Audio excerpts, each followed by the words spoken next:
कांग्रेस विधानमंडल दल की नेता आराधना मिश्रा मोना जी हमारे साथ मौजूद हैं।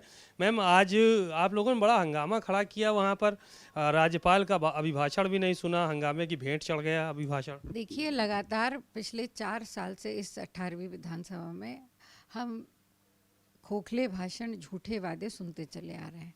सरकार जो मुख्य मुद्दे हैं, इससे जनता को भ्रमित करना चाहती है। मैं तो देख रही थी कि बेचारी महामहिम राज्यपाल को जो प्रस्तुत इन्होंने पढ़ने पे मजबूर किया भाषण, वो पढ़ना भी नहीं चाहती थी। बार बार रुक करके वो पानी पी रही थी और उस बात को आगे के वो खुद भी नहीं संतुष्ट थी। जो एक झूठा सफ़ेद कागज़ पर काली स्याही से सरकार ने झूठी इबारत लिख करके दी, उसको पढ़ना भी नहीं चाह रही थी। सवाल ये है कि सरकार एसआईआर के मुद्दे पे जिस तरह से दुरुपयोग हो रहा है फॉर्म 7 का, उस पर सरकार शांत है, मौन है। बेरोजगारी पे मौन है, किसानों की समस्याओं पे मौन है। आज लगातार किसान आत्महत्या कर रहा है, उनकी मौतें हो रही, सरकार चुप है।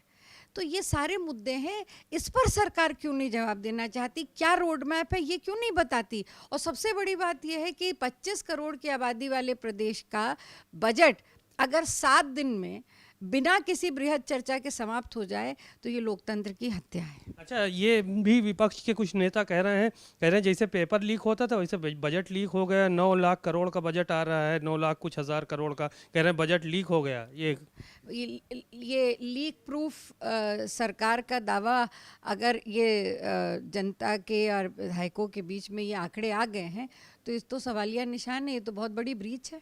तो एक आखिरी सवाल और है, अभी मुक्तेश्वरानंद सरस्वती, ये मुद्दा उठाने की बात आपने कही थी इनका, तो ये मुद्दा कब सदन में आएगा? देखिए, चाहे लॉ एंड ऑर्डर पूरी तरह से ध्वस्त है, इस प्रदेश के प्रत्येक व्यक्ति की सुरक्षा और सम्मान की जिम्मेदारी सरकार की है, चाहे वो किसी जात का हो, धर्म का हो, समुदाय का हो। अगर उसमें सक्षम नहीं है सरकार, तो सरकार की ये सबसे बड़ा फेल्योर है।